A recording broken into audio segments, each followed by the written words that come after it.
சாமியின் திரைப்படம் நாளை வெளியாகும் நேரத்தில் பத்திரிகையாளர் அத்தனை பேரையும் ஊடகங்கள் அத்தனை பேரையும் சந்திப்பதில் எனக்கு மற்றற்ற மகிழ்ச்சி.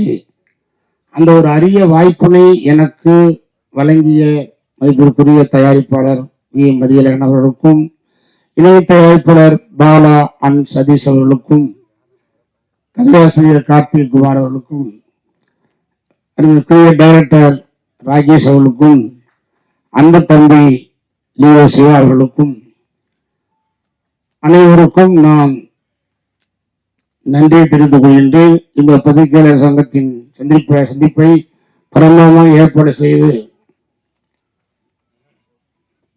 நல்லபடியாக நடத்தி கொடுக்கும் அருமை பிஆர் அண்ணன் ஜான் அவர்களுக்கும் நான் நன்றியை தெரிவித்துக் கொள்கின்றேன்.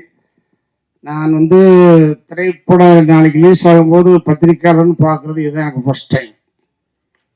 உங்களை எல்லாம் இப்படி சந்தித்து, இப்படி ஒரு படம் நடித்து, இவர் ஒரு படம் எடுத்து, இவர் படம் இயக்கி, இந்த மாதிரி இருக்கணும், பத்திரிகையாளரை பார்க்கணும்னு ஆண்டவனே அந்த விபத்திலிருந்து தப்பிக்க வைத்து, ஆமாம், எத்தனையோ பத்திரிகையிலும் சரி, வாழ்க்கையிலும் சரி, டயலாக்லையும் சரி, மயிரிழையில் உயிர் தப்பினார் அப்படிங்கிற வாசகத்தை கேட்டிருக்கோம். நான் லைஃப்ல அனுப்பிச்சேன்.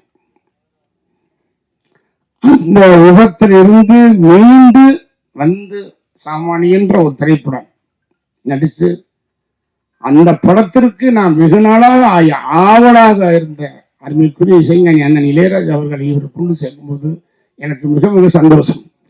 என்னுடைய படங்கள் இன்னைக்கும் வில்லேஜஸ், ஐ மீன் கவர்மெண்ட் பஸ் ஆகட்டும், பிரைவேட் பஸ் ஆகட்டும், லோடு லாரி ஆகட்டும், கண்டெய்னர் ஆகட்டும், ஆட்டோ ஆகட்டும், எதுவாக இருந்தாலும் எல்லோருமே இரவிலே தூக்கம் வரக்கூடாது என்பதற்காக அவங்க சொல்லக்கூடிய வார்த்தை நான் கேட்கின்றேன்.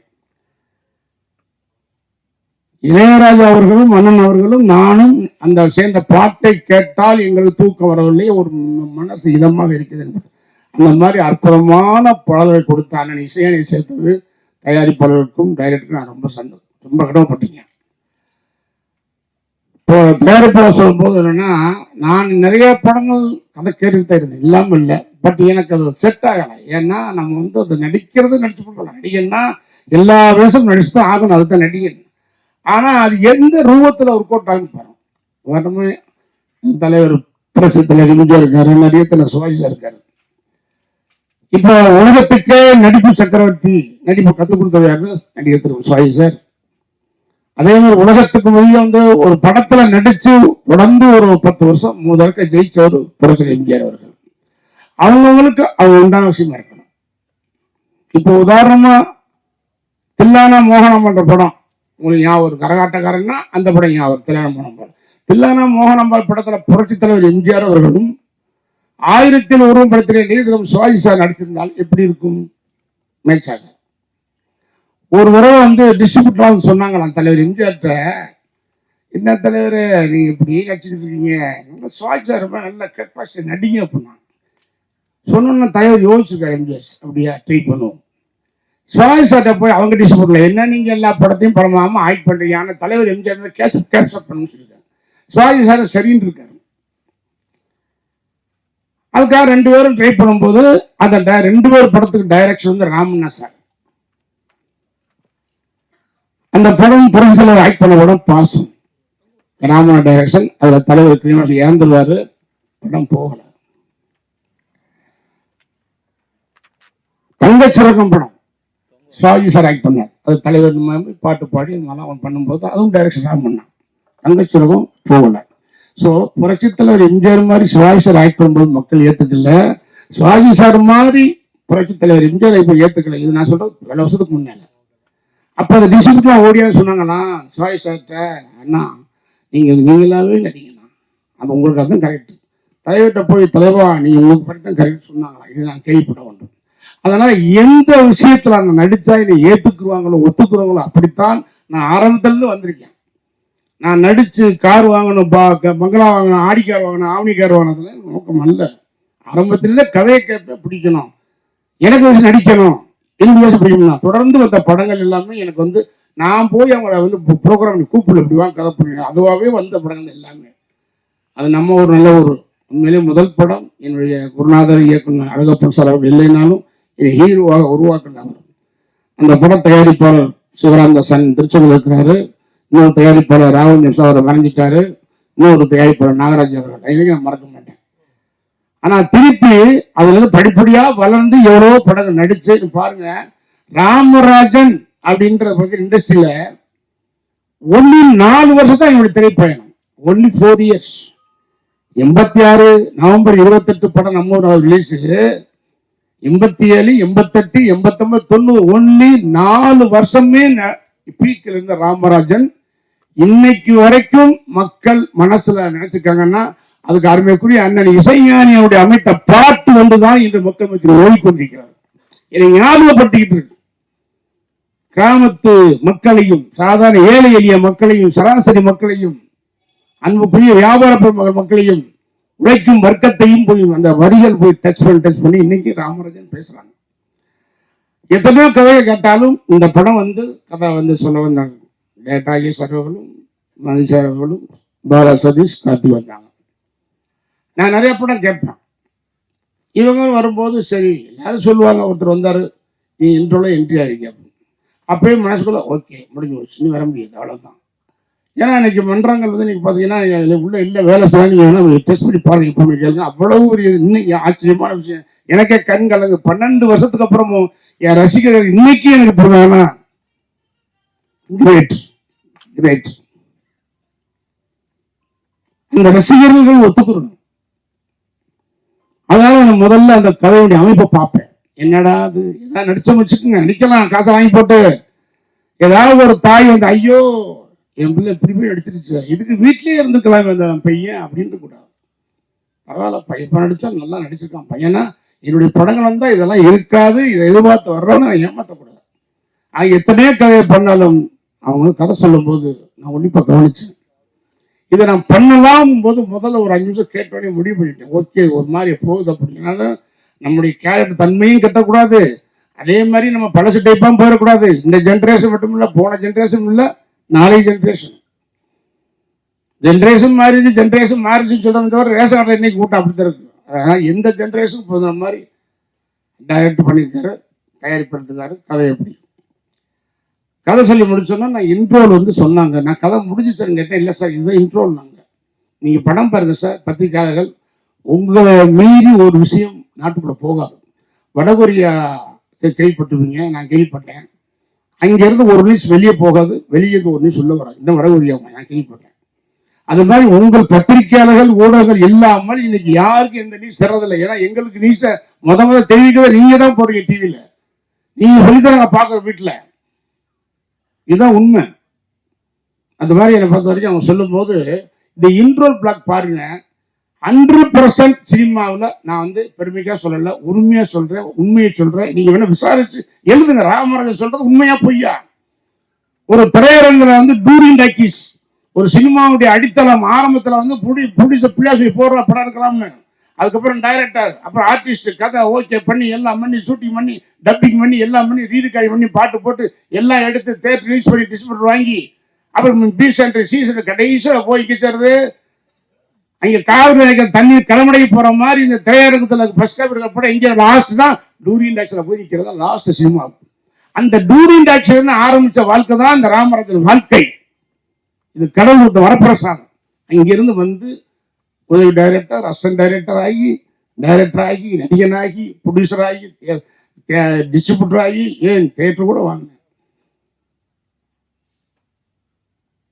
கதை சொல்லும்போது அழகா சொன்னார் யாரோ கதை. இன்ட்ரோல் பாருங்க, நீங்க எல்லாம் கண்டிப்பாக இது மாதிரி ஒரு இடமாக இந்த படத்தை வந்ததில்லை. நானும் படம் 5 வருஷம் தியேட்டர்ல செஞ்சேன். சின்ன வயசுலேருந்து படம் பார்க்கறதே படப்பாருனவே. இந்த இன்ட்ரோல் கிடையாது. அருமையான சப்ஜெக்ட், மக்களுக்கு அன்றாடம் இது நடக்கக்கூடிய ஒரு விஷயம், எல்லோரும் மனதையும் பாதிக்கக்கூடிய விஷயம். எல்லாம் பார்க்குறேன், என்ன ராமராஜ் இதையே சொல்றாரு, எப்போதான் இன்ட்ரோலுங்கிறாருங்கிறதுங்கிறது நம்ம நடக்கிற விஷயம். நான் படம் ஏதோ பார்த்துருக்கேன், 100 படம் வேலை செஞ்சுட்டேன். இல்லை அவங்க கதை சொல்லி முடிச்சோன்னே டைரக்டர் கேட்கும்போது சப்ஜெக்ட் சூப்பர் சார் நல்லா இருக்கு, என்ன டைட்டில்னு கேட்டேன். ஏன்னா எனக்கு எப்பவும் இந்த டைட்டில்ங்கிறது மிகப்பெரிய ஒரு விஷயம். ஏன்னா அந்த டைட்டில் நம்ம மனிதர்களுக்கும் இந்த அண்ணன் நெல்லை சுந்தர சுந்தரராஜன் பார்த்தா நெல்லை சுந்தரராஜன் ஆகும். அந்த பேர் தான் முக்கியம். அதனால டைட்டில் வந்து ரொம்ப கேர்ஃபுல்லாக பார்ப்பேன். அப்போ வந்து வேற ஒரு டைட்டில் சொன்னாங்க, இல்லை சார் சரியா வராது, அது நான் வந்து அப்புறம் சாமானியன்னு சொன்னாங்க. சாமானியன்னு சொன்னோன்னே எனக்கு டக்குன்னு ரீச் ஆச்சு. எனக்கு வேற ஒருத்தருக்காக சப்ஜெக்ட் சொல்ல போதும் இந்த மாதிரி ஒரு டைட்டில் சொன்னார். சார் அதை சொல்லாமல் என்ன அது எப்படி உங்களுக்கு தெரியும் அப்படின்னு. இல்லை சார் இது நான் 4 வருஷம் என் கம்பெனி மெயின்டைன் பண்ணுறேன் அப்படின்றாரு. நல்ல டைட்டில், ஓகே சூப்பர். எடுத்துட்டாங்க. எடுத்து வந்து போய் சொன்னது மாதிரி இல்லாமல் அப்படியே ஸ்கிரீன்ல அழகாக டைட்டில் எடுத்தார். இந்த படத்தினுடைய கதையை வந்து ரயில் இன்ஜின் டைரக்டர், அந்த ரயிலில் first AC, second AC, third AC, second class, ஹேண்டிகிராஃப்ட்னு ஒரு பொட்டி, லேடிஸ்னு ஒரு பொட்டி, அண்டர்சர் பொட்டி மாதிரி எல்லா பொட்டியும் இணைச்சு அழகாக இழுத்து கொண்டு ஒரு படமாக உனக்கு கொடுத்துருவாங்க ராஜேஷ் அவர்கள். அதை நான் பாராட்டுறேன். ஒவ்வொரு கேரக்டர், சின்ன சின்ன கேரக்டர்ஸ் கூட நான் ரொம்ப ஒரு என்ன தெரியாமல் வந்தது. கதை சொல்லி முடிச்சோன்னு நான் உங்களுக்கு கை கொடுத்தேன் டைரக்டருக்கும் கதாசிரியர்களுக்கும். ஏன் கை கொடுத்தேன்னா, அந்த சொன்ன உடனே நான் கை கொடுத்தது சூப்பர் கதை இன்ட்ரோல் வரைக்கும் நான் சந்தோஷமா கை கொடுத்த கேளுங்க, ரொம்ப தேங்க்ஸ் சார். இந்த படத்தில் எனக்கு ஜோடி இல்லை. ஏன் தெரியுமா, இது காலகட்டம், இப்போ வேண்டாம் அதல்ல. ஜோடியில் ஆடி பாடுற போது நான் கேட்கவும் இல்லை, அவங்க படம் அருமையான மேட்டர், ரொம்ப தேங்க்ஸ். ஜோடி இல்லை, ஆனால் எனக்கு ஜோடி கொடுத்துருக்கீங்க. லெஃப்டில் ராதாரவன், லெஃப்டில் பாஸ்கர், போதும் நம்மளுக்கு தாங்கிட்டு போகிற தூணை இருப்பாங்கன்னு நினச்சி கரெக்டாக அதை டைரக்டர் ஹேண்டில் பண்ணி கொண்டு விட்டார். ஆனால் எனக்கு ஒரு சின்ன ஒரு குறைபாடு மனசில் இருந்தது, போகுது ஓகே அப்படின்னு. என்ன மனசில் ஓடிக்கிட்டு இருக்குன்னா, அது அண்ணன் ராஜான்னு இருந்தாலும் இளையராஜன் எனக்கு ரொம்ப நாளாக எனக்கு போக முடியல. ஏன்னா பட்ஜெட்டு அப்படியே போக முடியல. ஆனால் ஒரு ஸ்டேஜில் டைரக்டர் பிடிச்சி சொல்லி, இளையராஜன் எப்போ இருக்கணும், ஐயோ சார் இப்படா கேட்பீங்க சார், ரொம்ப வருஷம் ஆச்சு சார் அண்ணன் படம் 2000 பண்ணது சார், 20 வருஷம் ஆச்சு, உடனே குளிச்சு ஓடுனேன் ராஜான்ட்டேன். ஆனால் அந்த படத்தில் வந்து பாட்டு இல்லை, அதனால தான் நான் அவங்கள ப்ரெஸ் பண்ணல. ஒரு சீக்வன்ஸே இருக்கும், பட் அதை அண்ணன்ட்ட கேட்டேன்னா அண்ணன் அழகாக சொன்னார், ராஜா அண்ணன் ஏய் நீயும் நானும் சேர்ந்தா ஆடியன்ஸ் பாட்டு எதிர்பார்ப்பான், நீ பாட்டே இல்லாமல் படம் கொண்டாந்துருக்கீங்க. இல்லைண்ணே யாருமே வரலண்ணே, இவங்க வந்தாங்க, பண்ணி கொடுத்துருக்கேன். அழகா ஒரு பாட்டு போட்டார் சார். நம்ப மாட்டீங்க, இன்னைக்கு உலக அளவில் ஒரு இசை விஞ்ஞானி 1007 படங்கள் நினைக்கிறேன், இன்னைக்கு இல்லை எந்த ஜென்ரேஷன் பொண்ணு பாட்டு போட்டவர் அவர் வந்து சார் பேசி முடிச்சுன்னு டைரக்டர் சொல்றாரு, நான் 10% முடிச்சு வந்தாச்சு. திடீர் எந்த விதமான கமிட்மெண்ட்ஸ் பண்ணல, எதுவும் பண்ணல சார். ராஜன் சொன்ன வார்த்தை, மேனேஜர் சிவராம் சார் பேசுறாரு என்கிட்ட, அண்ணே உங்க ரீல் எடுத்து உடனே அனுப்புங்க, ரீல் கடி அன்னை ஸ்டார்ட் பண்றாங்க. நல்ல கணக்கு பிடிச்சிருக்காங்க. என்ன சார் ராஜன் சொன்ன வார்த்தை இதுக்கு வந்து எங்கேயும் பார்க்க முடியாது. நான் பார்த்துருக்கேன், பிஸியான கரகாட்டக்காரன் பாட்டுக்காரன் நான் அண்ணன் பார்த்துருக்கேன். அவர் பாருங்க, என்ன ஒரு உணர்வு அன்பு இருந்தா அந்த மண் வாசனை. ராமராஜன் பண்ணது மேனேஜர் பேசுறாரு, மேனேஜர் சொல்றாரு நீங்க உடனே ரீல் அனுப்புங்க, ரீல் கடி ஸ்டார்ட் பண்றாரு சார். எந்த கமிட்மெண்ட்டும் இல்லை, ரீல் கடி ஆரம்பிச்சார். அட்வான்ஸ் வாங்க, அதான் சொல்றேன், இதுக்குள்ள வாங்கலாம், அட்வான்ஸ் வாங்கலாம், ஒண்ணுமே பேசல சார். Reel அனுப்பிட்டாரு sir. போட்டுட்டு அவன் தூங்கும்போது, அப்புறம் நான் போகும்போது ஒரு நாள் உள்ள வான்னு கூப்பிட்டு போய் பாரு அப்படின்னு. அந்த இடத்துக்கு போகும்போது ஒரு மியூசிக் போட்டிருப்பாரு. ஏன்னா கரகாட்டக்காரனுக்கு போடுறப்ப மியூசிக் அது இங்கிலீஷ் போடுற மாதிரி இருக்குன்னு சொன்னேன். இங்கே வான்னு பாட்டை காமிச்சார். ஸோ எதுக்கு நான் சொல்றேன்னா சார், உணர்வுபூர்வமாக படங்கள், வசனங்கள், ஃபைட்டுகள் இதுக்கெல்லாம் ரீப்ளேஸ்மெண்ட் கிடையாது. ஆனால் திரைப்படத்தில் வந்து ஒன்ஸ் மோர் கேட்கறதும் ரிப்பிட்டேஷன் ஆடியன்ஸும் வருவது சாங்குக்கு மட்டும்தான் வரும். அந்த அருமையான பாடலை கொடுத்த ராஜா அவர்கள் அழகாக பண்ணி வைக்கிறார். அவரே ஒரு சுச்சுவேஷன் உருவாக்கி அந்த இடத்துல ஒரு பாட்டை வைக்க சொல்லி, கிளைமாஸ் அருமையான சிவர், அவரே ஒரு அருமையான பாடகர், அவர் மலையாள மியூசிக் சூப்பராக படிக்கிறார். அந்த டிஎம்எஸ் அவர்கள் மாதிரி, சேஜ்வாஸ் மாதிரி அழகாக படிக்குது. ஒரு நல்ல படம் உண்மையிலே. எனக்கு என்ன ஒரு நல்ல படத்தை நடிச்ச பரவாயில்ல. எனக்கு வந்து ஒரு உணர்வை வந்து எனக்கு தனி எல்லாரும் எழுதிங்க சார், ரொம்ப நன்றி கடன்பட்டிருக்கேன். ஒரு வார்த்தை வெல்லும், ஒரு வார்த்தை கொல்லும். திருப்பி திருப்பி திருப்பி நீங்க கதாநாயகத்தான் நடிப்பாராம், ஹீரோவை தான் ஆக்ட் பண்ணுவாராம், ஹீரோவை தான் ஆக்ட் பண்ணுவாங்க சொல்லி சொல்லி சொல்லி சொல்லி அவங்க ஹீரோவை தான் வந்து புக் பண்ணாங்க. இல்லைன்னா வேற கரு போட்டிருப்பாங்க. ஒருத்தர் என்ன சொல்றான், பாயில வர்ற மீதில போயிடுறேன், ஓகே. அப்புறம் கிளைமாஸ் என்ட்ரி ஆயிருக்கீங்க, அப்புறம் இன்ட்ரோ என்ட்ரி ஆகி இப்படிலாம் வருது. நான் கணக்கு பார்க்கும்போது என்னோட இப்படிலாம் போனா நம்ம ரசிகர் என்ன சொல்லுவான், அவங்க அப்ப நீ சும்மா இருக்கலாமே, ஏன் போய் நடிச்சதுல அந்த உரிமையோட ஏதாவது கேரக்டர்லாம் பண்ணாத, ஹீரோவை தான் ஆக்ட் பண்ணணும். உரிமையோட சொல்றேன், என் தம்பி மாதிரி. இந்த படத்துல ஒரு ஜோடி இல்லையாமே ஆக்ட் பண்றேன்னு கேட்கலாம். இல்லை தம்பி, அடுத்த படத்துல போய் கதை அப்படி. ஸோ ஸோ அந்த மாதிரி வந்து எனக்கு வந்து ஒரு என்ன சொல்றேன்னு தெரியல. ஒரு அற்புதமான படத்தில் நடிச்ச பெருமை எனக்கு சந்தோஷம். பரவாயில்ல, 45ங்கிறது 50 வருடம் நடிச்சிடும் பார்த்தேன். ஏன்னா வந்துட்டேன், எல்லாம் நெருக்கி வந்துருச்சுல, ஒரு அமைஞ்சது அதுவா அமைஞ்சது கெடுத்துட வேண்டாம். ஒரு குடம் பால்ல ஒரு துளி விஷம் விட்டாலும் ஒரு குடம் பாலும் கெட்டுப்போன்னு சொல்ல மாதிரி இந்த 44 தாண்டி வந்துட்டு 44லேயே நிற்குதையா. சே, இத்தனை தயாரிப்பாளர், எத்தனை டைரக்டர், எத்தனை ஆர்டிஸ்ட், எத்தனை டெக்னீஷியனை உருவாக்கி கொடுத்தோம். ஆனால் வந்து 44 நின்று வச்சு சினிமா நமக்கு 144 போட்டாங்கப்பா அப்படின்னு நினைச்சேன். ஒரு படம் வந்துச்சு, மாறி டு செல்வர் அசோசியேட் பிரவீன் கதை சொல்லி, அந்த கதை கொஞ்சம் அப்படியே ஒரு மாறு இருக்கு, நடிச்சிருவோம் ஓகே போ அப்படின்னு ஒருத்தர் இருந்தான். இல்லை சார் நல்லா இருக்கு சார், ஓகே சார் நடிச்சிட்டேன். மார்ச் 20 2020 மார்ச் 26 அமாவாசை அன்னைக்கு அட்வான்ஸ் பண்ண கொடுக்குறேன்னு சொன்னாங்க சார். பாருங்க, இங்கே என் படம் 44 படம் நிற்குது, 144 நினைக்கிறேன். 2020 மார்ச் மாதம் 20ஆம் தேதி இந்தியாவும் ஊரடங்கு கொரோனா 144. எனக்கு திக்குன்னு என்னடா அது இப்படி போட 3 வருஷம் வெளியே வர முடியல. ஸோ இப்படி இருக்க முடியாது. நான் சாதாரண மனுஷன்னா நம்ம வாட்டி நடந்து போகலாம், நம்மளோட போகலாம் அப்படின்னு. அப்படியே தான் வாக்கிங் பண்ண கூட பாரு எப்படி இந்த ராமராஜ் இப்படி ஆகிட்டு. ஸோ அது நம்ம ஊரில் அப்படி வீட்டுக்குள்ளேயே கிடந்தாங்க. ஆனால் அந்த 45 50 நினைச்சேன். 50 கூட அடிச்சா ஓகே, சினிமாவில் ஒரு ரெக்கார்டாக இருக்கும். ஆனால் ஒரு 50 கூட சோழ ஹீரோனா வரத்தானே செய்யும் சார். ஒரு மனுஷனுக்கு ஆசை வரக்கூடாதா? பேராசைப்படக்கூடாது. படத்தை பாருங்க, ஆசைப்படலாம். ஆசைப்பட்டேன், ஆக்சிடென்ட் ஆயிடுச்சு. ஆடி தள்ளிவிடி மாதிரி 5 குறைச்சிட்டேன். வேணாம் 50 வேண்டாம், 40 போதும். கரெக்டாக 40 ஃபிலிம்ஸ் அழகாக கொண்டாந்து மதியன் சார்களும் பாலா சதீஷ் இணைஞ்சு அற்புதமானது ஒரு கதை. என்ன டைரக்டர் சார் தம்பி சிவா அவர்கள் உண்மையிலே ரொம்ப அந்த கேரக்டர் தன்மையாக பண்ணியிருக்காரு. கூட நடித்த நக்ஷா அவர்கள், சுமதி வெங்கட், தீபாக்கா எல்லாம் நல்லா நடிச்சிருக்காங்க. நக்ஷா சார்னா அருமையாக பண்ணியிருக்காங்க. அது மாதிரி இன்னொருத்தர் வந்து என்ன, எனக்கு இந்த படத்தில் ரொம்ப ஒரு முக்கியமான கட்டம் வந்து ராதாரி எம்எஸ் பாஸ்கர் கூட நடிச்சது மிகப்பெரிய ஒரு எனக்கு ஒரு தூண் மாதிரி. ஏன்னா ரவிகண்ணை நான் வந்து ஆக்ட் பண்ணும்போது அசண்டாக இருந்தது பழக்கம். ரவிகண்ணை எம்எஸ் பாஸ்கர் வந்து நான் அசண்டாக்கும் போது அவரோட குரூப் வைஸ் தரும்போது பழக்கம். 2 பேருக்கும் அறிஞ்ச முகங்கள். ஆனால் வரும்போது பயணம் ஈஸியாக இருந்தது. ஆனால் இந்த படத்தை என்ன ஒரு இதுனா கரெக்டாக கேஎஸ் ரவிக்குமார் டைரக்டர் ஒரு மேட்டர் சொல்லும்போது சார் சொன்னார் போட்டுவோம் அப்படின்னு. ஆனால் இந்த கேரக்டர் வேண்டாம், அது கொஞ்சம் கம்மியாக இருக்கும், பெரிய கேரக்டர் போட சொல்லி கேஎஸ் ரவிக்குமார் உள்ளே வந்தார். அது ஒரு அன்புக்கு என்னுடைய அழைப்பு கட்டுப்பட்டு இந்த படத்தில் நடிக்க ஒத்துக்கிட்ட டைரக்டர் கேஎஸ் ரவிக்குமாருக்கு நான் ரொம்ப நன்றி சொல்ல கடமைப்பட்டிருக்கேன். ஏன்னா கேஎஸ் ரவிக்குமார் கடைசியாக வந்து என்கிட்ட ஒரு 14 days அசோசியேட்டை மட்டும் ஒர்க் பண்ணாரு 10 minutes. அது இன்னும் நின்று வச்சு நிற்கல. ஆனால் அதுக்கப்புறம் அவர் போய் படம் பண்ணி மிகப்பெரிய ஒரு டைரக்டர் ஆகிட்டார்.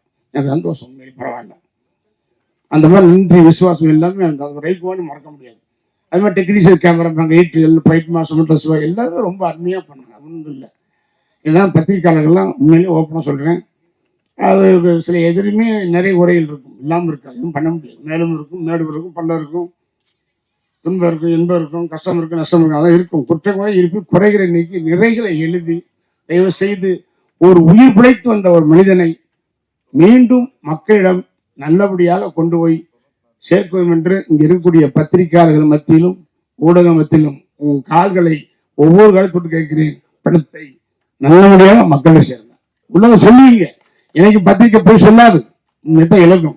ஆனால் மக்கள்கிட்ட போய் சேர்க்கறது எந்த விஷயமாக, அது அரசியலாகட்டும், சினிமா ஆகட்டும், குடும்பம் ஆகட்டும், ஆஃபீஸ் ஆகட்டும், எதுவாக இருந்தாலும் மக்களுக்கு சேர்க்கறது ஊடகங்களும் பத்திரிகையாளர் தான். அதனால் இந்த அருமையான படத்தை பார்த்து நல்லபடியாக விமர்சனத்தை எழுதி எனக்கு ஒரு வாழ்த்தையும் அவர் ராகேஷ் அவர்களுக்கும் எல்லாருக்குமே ஒரு மறுவாழ்வு கொடுக்க வேண்டும் என்று உங்களை பணியம் போட்டு கேட்டுக்கொண்டு நன்றி கூறுகிறேன். வணக்கம். ரொம்ப நன்றி சார். 2 ஆண்டுகள் ராத்திரி பகலாக உழைச்சி 36 ஆர்டிஸ்ட் காம்போவில் கொண்டு வந்து வேர்வை சிந்தி படத்தில் ஒர்க் பண்ண 100 டெக்னீஷியனுக்குமே தெரியும், வெளியில் கேளுங்க. அப்படி காப்பி ரெடி பண்ணி இன்னைக்கு கொண்டு வந்து இந்த இடத்துல சேர்த்துருக்கோம். திடீர்னு கடைசி நேரத்தில் வந்து கதை என்னது, நான் இப்போ இந்த ஹீரோட்ட சொன்னேன், அந்த ஹீரோட்ட சொன்னேன், நிறைய பேர் சொல்லிட்டு தான் இப்போ நிறைய வீடியோஸ் பார்த்துருப்பீங்க நீங்கள். அவங்கெல்லாம் டைரக்டர் ஆகும்போது அந்த லட்சணம் தெரியும் சார், அந்த வழி என்னன்னு தெரியும். எனக்கு இது 4th ஃபிலிம். தம்பிக்கோட்டை, தகடு மறைந்திருந்து பார்க்கும் மர்மம் என்ன, இது சாமானியன் என்னோட 4வது படம். ஸோ வந்து என்னன்னா, நான் டிஎஃப்டி படித்தேன், கோல்டு மெடல் ஸ்டூடெண்ட். என்னோட எல்லா படத்துக்கும் ஸ்கிரிப்ட் நான் தான், ஓகேங்களா. அதனால வந்து அவ்வளோ ஹார்ட் ஒர்க் பண்ணும்போது எவனோ ஒருத்த உரிமை கொண்டாடும் போது கர்மா இருக்கு, காலம் பதில் சொல்லும். அவங்க நடிகர் சிவகுமார் சார் சொல்ல மாதிரி ஒருத்த வாழும்போது தெரியும்பாங்க நல்லவன் யாரு கெட்டவன் யாருன்னு.